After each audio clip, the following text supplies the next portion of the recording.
Hello there, good people. Welcome to It's a Shaw Thing. I'm your host, Rob Shaw, here to talk a little fantasy football. It's Tuesday, so time for the news and notes to keep you updated with this fantasy world that we live in. We start off in St. Louis, where Mark Bulger is expected to start this weekend. Typically, you'd say, who cares? But in this instant, you might want to pay attention. He's coming off a pretty decent performance, filling in for Kyle Bowler after he struggled. He actually went 7 for 7 with 80-plus passing yards, threw a touchdown, most importantly, to Donnie Avery. That's the big-time wide receiver on that team, a young guy they're hoping will evolve into a decent playmaker. Also, something to note, they're playing against the Jacksonville Jaguars. In case you weren't paying attention, Matt Hasselbeck threw 4 touchdowns against that defense this weekend. It will be a home game for St. Louis, so pay attention. All right, next up, we're talking about Calvin Johnson of the Detroit Lions, the big-time playmaker there, is likely not going to play this weekend. Now, the good news is that his knee injury isn't as serious as we feared at first, but at the same time, why bother playing him this weekend against the Packers when you have next weekend with a bye after that?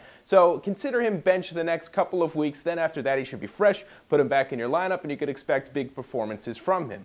Next up, as far as the quarterback for the Tennessee Titans, it will remain to be Kerry Collins.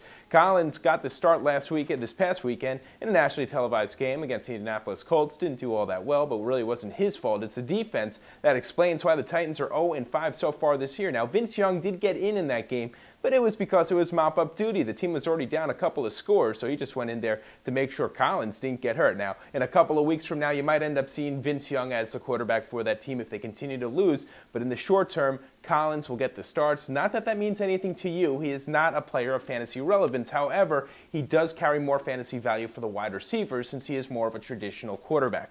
And finally, we finish off with some coffee in San Francisco. I'm talking about Glenn Coffey, the rookie there from Alabama. He has kind of struggled in the role of starting running back. Well, the good news for Niners fans is that they have a bye this weekend, and then after that, Frank Gore is expected to return. So as far as Coffey, he had a leg injury this past weekend, forced him out after his best game, yet simply because he scored a touchdown.